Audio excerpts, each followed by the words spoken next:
एक मासूम बदनसीब बच्ची की कहानी। आरती बचपन से ही पढ़ने में बहुत कमज़ोर थी। उसका शरीर का रंग सांवला था, चेहरे का डिज़ाइन कुछ खास नहीं था। औरों की अपेक्षा भगवान उसके दांतों की बनावट भी अच्छा नहीं दिए थे। आरती का चेहरा अच्छा ना होने के कारण स्कूल के हर बच्चे अक्सर उसे चिढ़ाते रहते। कोई आरती का फ्रेंड बनने के लिए तैयार नहीं था। जब आरती अपने गांव की गलियों से गुजरती थी, बगल में खड़े लोग भी अपना मुंह फेर लेते थे। आरती को इस बात से बहुत ज़्यादा पीड़ा होती थी। वह ये नहीं समझ पा रही थी कि क्यों वह छोटी सी बच्ची थी। आखिर बात क्या है? हमारे चेहरे को देख के लोग अपना मुंह क्यों छुपा लेते हैं? आरती जब स्कूल से घर वापस आती थी तब अपनी माँ से एक ही सवाल करती थी कि माँ, जब हम अपने स्कूल से घर आते हैं तो लोग हमें ऐसे क्यों देखते हैं और स्कूल में भी कोई हमसे बात क्यों नहीं करता है? हमारा कोई फ्रेंड भी नहीं बन रहा है, अतः हमसे कोई बातचीत भी नहीं करता है। इतना बात सुनकर आरती की माँ की आंखों में आंसू आ गया। वह फक फक करके रोने लगी, लेकिन अपनी बिटिया को यह नहीं समझा पा रही थी कि तुमसे लोग इतनी घृणा क्यों करते हैं। माँ आरती से बहुत ज़्यादा प्यार करती थी। गली मोहल्ले में आरती को मनूज जब लोग बोलते थे तो आरती की माँ कड़े शब्दों में जवाब देती थी। आरती की माँ अपने कलेजे के टुकड़े को हर वक्त अपने साथ में ही रखती थी और जो भी उसे बोलता था उसके बदले में जवाब देती थी। आरती धीरे धीरे अपनी पूरी उम्र जीने की एक आदत बना ली थी।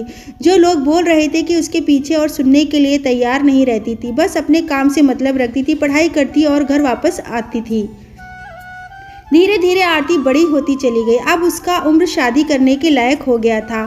अब उसके पापा लड़का खोजने के लिए एक गांव से दूसरे गांव में जाने लगे, लेकिन कोई भी लड़का आरती को देखने आता तो ये पसंद किए बिना ही उसे लौट जाता। ऐसे बहुत बार हुआ। अब बहुत दिक्कत होने लगी थी आरती को शादी करने में। आरती के पापा भी थक चुके थे लड़का खोजते खोजते। ऐसा कोई गांव नहीं था जिस गांव में आरती के पिता लड़का खोजने के लिए नहीं गए थे। अब आरती के पापा भी गुस्सा में आकर आरती को मनहूस बोलना चालू कर दिए, लेकिन माँ एक ऐसी थी जो सभी लोगों को समझाती थी और आरती के बारे में भला बुरा कहने वालों को सबक सिखाती थी। भगवान ने भी आरती के साथ बहुत ही क्रूरता मजाक किया था। शरीर की बनावट ऐसी बना दिए थे कि जिसे देख के कोई भी लड़का पसंद ही नहीं करता था। आरती भी इस बात को लेकर चिंता कर रही थी कि पापा हमारे लिए इतना दूर दूर तक जाते हैं लड़का देखने के लिए, लेकिन हमें कोई भी लड़का पसंद नहीं करता है। आरती अपने कामों में ज़्यादा व्यस्त रहती थी। वह खाना बनाने में बहुत ज़्यादा समय देती थी। आरती की खाना बनाने में बहुत ज़्यादा मज़ा आता था।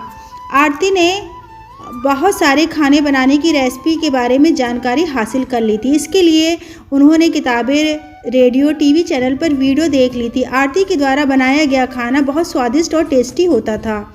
आरती की तारीफ उसके चेहरे से कोई नहीं करता था, लेकिन उसके खाने की बनाने का जो तरीका था, उसका खाने में जो स्वादिष्ट था, उसे हर कोई तारीफ करता था। खाना बनाने में आरती के जितने भी आजू बाजू औरतें थीं, उन सभी औरतों में सबसे ज़्यादा फेमस हो गई थी।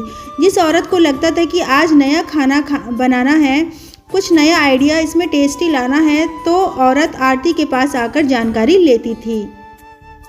बहुत सारी औरतें ये भी सोचती थी कि आरती के द्वारा बनाए गए खाने को हम सीख लें, लेकिन ये उन सभी के बस की बात नहीं थी। आरती के हाथ में ऐसा टाइमिंग जादू था जो आरती इस कला को कोई नहीं सीख नहीं पाया।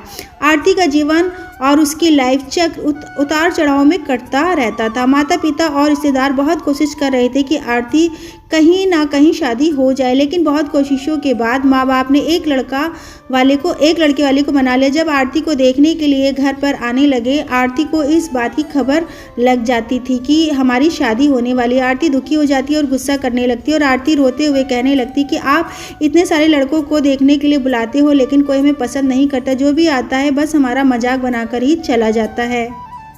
आप सबकी बदनामी होती है। गांव समाज बोलता है कि लड़का वाला देखने आया था और आरती को पसंद नहीं किया। गांव वाले भी कहते हैं कि पता नहीं उसके मम्मी पापा कैसे उसको जन्म दिए हैं, इस मनुष्य को कहीं शादी ठीक से हो ही नहीं रही है। आरती की माँ ने आरती को समझाया कि शादी में अक्सर ऐसा ही होता रहता है, हर कोई किसी को पसंद नहीं होता है। जैसे तुम पसंद आ जाओगी तो तुमसे ज़रूर शादी कर लेगा। तुम अपना ख्याल रखा करो, अपने आप पर ध्यान दो।